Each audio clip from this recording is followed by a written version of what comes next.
Hi guys, this is going to be a quick run through and review of the demo that we did in class where we talked about using layer masks. So I've got the Walter image from the day 3 folder open already in Photoshop, and what we're going to do to start with is we're going to apply a layer mask to it. And will remember that your layer mask icon exists in your layer palette. At the very bottom of the layer palette it looks like that rectangle with like the cutout square. So once we click on that, it adds a layer mask to the layer. And as we talked about in class, when you see the layer mask, you'll notice there is no difference in appearance right now on your image. But you do see here in your layer palette that you have the layer mask. It is a white layer mask, and remember that a white layer mask does nothing at all to the actual image. Remember, where we put black on the layer mask is where that portion of the image will be masked out or become transparent. So we're going to do this by using a paintbrush. So I've got the paintbrush selected, and right now white is my paintbrush color. And that's not going to really do anything for me, right? Because if I paint with white on a white layer mask, nothing at all happens, right? However, if we toggle our colors so that black becomes the foreground color, now we can actually start to mask out a portion of the image. Now you can see that this brush is very soft and not a very good brush to mask with. So I'm going to undo that. And I'm going to actually go up to my brush menu up top here, and I'm going to set my hardness all the way up to 100%. Actually, we'll back that up a little bit. Let's go down to about 90%. That'll give it just a really nice, soft, natural edge. Okay, so that gives me something like this. Now, I don't recommend that you start masking with such a large brush. Right now, my brush size is at 35, and that's a bit big. So you can increase or decrease your brush size right here, or if you want to do it really like on the fly as you're working, you can use the bracket keys on your keyboard.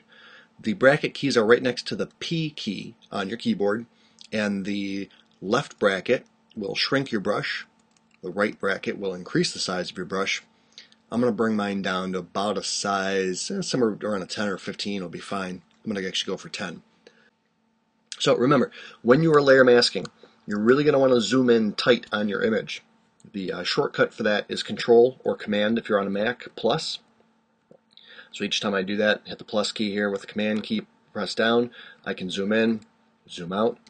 I'm going to zoom in pretty good, about 400%. And that allows me to see things really nicely. So you're going to want to get in the habit of holding down the space bar as you work. Notice how my little cursor keeps turning into a hand. It's because I'm holding down the space bar. And if I hold down the space bar, my cursor turns into this little hand, and that allows me to now actually grab and move my document around. So I'm going to kind of start up in this area to start masking, and here we go. So the idea is to start painting with your paintbrush, and what we're doing here is we're painting, again, with black. Wherever you paint on a layer mask with black, you'll be masking that area out and making it transparent. That's why we're seeing the checkerboard appear. Remember, we talked about that during the first week of class, that when you see the checkerboard, that it's actually Photoshop's way of telling you that you've got a transparent area. So what I'm doing here is I'm just painting with this black paintbrush really all around my object, here in this case Walter.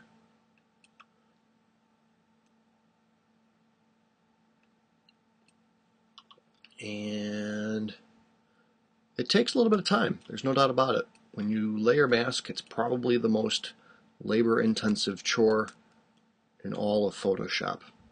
So this will take me just a moment to make my way around.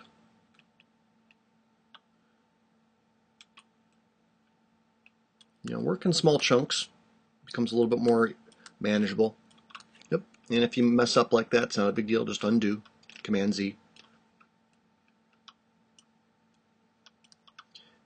And I find that if I work in small chunks like this, I can just hold on the space bar and readjust the position of my image, and then keep on moving. And sometimes you'll have to shrink your brush down. Again, I'm using the small bracket key to kind of get into some of the hard to reach areas.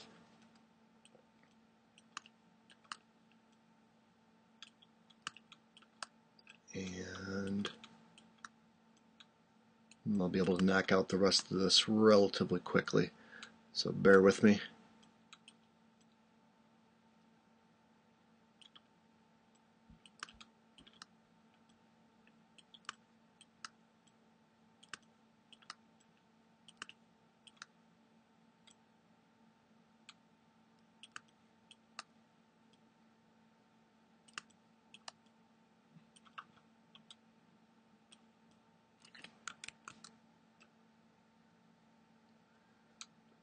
Okay.